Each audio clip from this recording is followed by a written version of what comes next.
মিষ্টির দোকানের মতো করে নিমকি তৈরি করে দেখাবো। অনেকেই নিমকি তৈরি করতে গিয়ে ঝামেলায় পড়েন। নিমকিগুলো পারফেক্ট হয় না এবং মুচমুচে থাকে না। আমার আজকে এই ছোট ছোট টিপসগুলো যদি ফলো করে নিমকি তৈরি করেন তাহলে আপনাদের নিমকিও 1 মাস পর্যন্ত এরকমই মুচমুচে থাকবে। হ্যালো এভরিওয়ান, আসসালামু আলাইকুম। সবাই কেমন আছেন? আশা করি সবাই আল্লাহর রহমতে সুস্থ আছেন, ভালো আছেন। আলহামদুলিল্লাহ, আমরাও আল্লাহর অশেষ রহমতে ভালো আছি। বিসমিল্লাহ। ফার্স্টেই আমি একটা মিক্সিং বলে নিয়ে নিলাম 1 কাপ পরিমাণ ময়দা।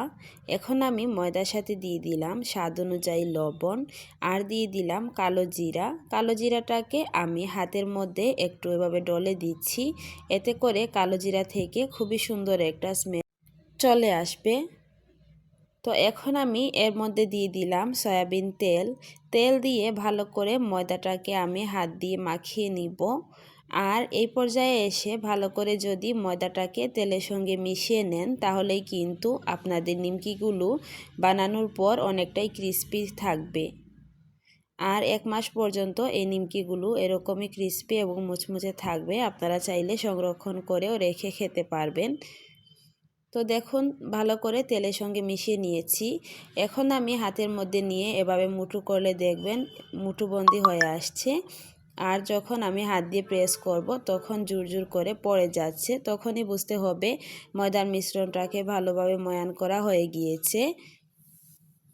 এখন আমি এর মধ্যে অল্প অল্প নর্মাল পানি দিয়ে একটা শক্ত টাইপের ডো তৈরি করে নিব।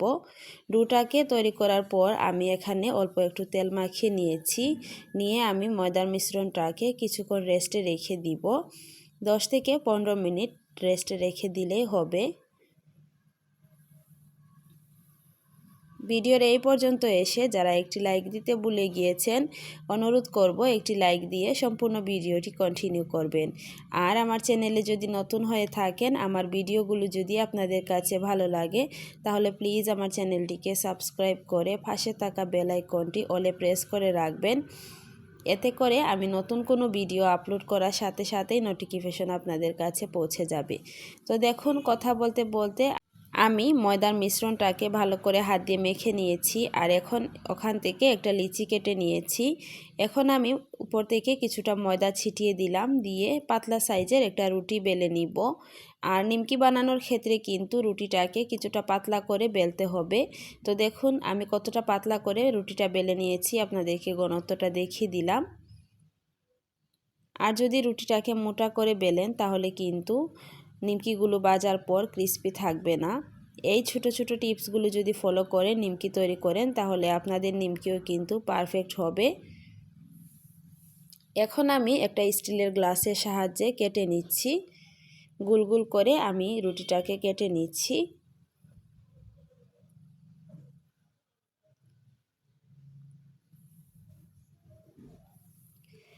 আর এখন আমি দেখিয়ে দিব আমি কিভাবে নিমকির বাসগুলো করছি।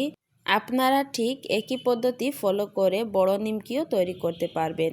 আমি এখানে ছোট ছোট করে যে নিমকিগুলো থাকে ওই নিমকিগুলো তৈরি করে দেখাবো। সামনেই চলে আসছে রমজান মাস, আর রমজান মাসে কিন্তু আমাদের এরকমই ভাজা পোড়া খেতে অনেক ভালো লাগে। আর চায়ের সাথে কিন্তু নিমকি হলে একদমই জমে যায়। তো দেখুন আমি একটা নিমকি বাস দিয়ে আপনাদেরকে দেখিয়ে দিলাম। প্লিজ আপনারা দেখে বুঝে নেবেন আমি কিভাবে নিমকির বাসটা দিয়ে দিচ্ছি। যারা কখনো নিমকি তৈরি করেননি তাদের জন্য আমার আজকে এই সহজ রেসিপিটা। আশা করি আপনাদের অনেকটা উপকারে আসবে। তো দেখুন আমি আরেকটা নিমকির বাস দিয়েও আপনাদেরকে দেখিয়ে দিচ্ছি। বাজার থেকে নিমকি কিনে না এনে যদি বাসায় 1 কাপ ময়দা দিয়ে আমরা এতগুলো নিমকি তৈরি করতে পারি। এইভাবে করে আমি সবগুলো নিমকি তৈরি করে নিয়েছি। এখন আমি নিমকিগুলোকে ভেজে নিব। এর জন্য একটি ফ্রাই প্যানে তেল গরম করে নিয়েছি। আর এই তেলটাকে আমি হালকা গরম করে নিয়েছি। এখন আমি একে একে নিমকিগুলো দিয়ে দিব। আর চুলার আঁচটা মিডিয়াম লোয়ের মাঝামাঝি রেখে আমি নিমকিগুলোকে ভেজে নিব। চেষ্টা করবেন চুলার আঁচটা কমিয়ে নিমকিগুলো ভাজার জন্য। এতে করে নিমকিগুলো উপর থেকে অনেকটাই ফুলকো হবে আর ভিতরটা খুবই সুন্দরভাবে কুক হবে। আর যদি চুলার আঁচটা বাড়িয়ে নিমকিগুলো ভাজতে যান তাহলে কিন্তু নিমকিগুলো ভিতরটা কাঁচা থেকে যাবে আর উপরটাতে দ্রুত কালার চলে আসবে। 2-1 মিনিট আমি এভাবে নিমকিটাকে ভেজে নেওয়ার পর ওপর সাইডটা উল্টিয়ে দিচ্ছি। দেখুন খুবই সুন্দর একটা কালার চলে আসছে। আর এইভাবে করে আমি সবগুলো নিমকি কালার করে ভেজে নিব। আর দেখুন নিমকিগুলোর লেয়ারটা কত সুন্দরভাবে বোঝা যাচ্ছে। তো ঠিক এইভাবে করে আপনারা চাইলে বড় নিমকিও তৈরি করে নিতে পারবেন।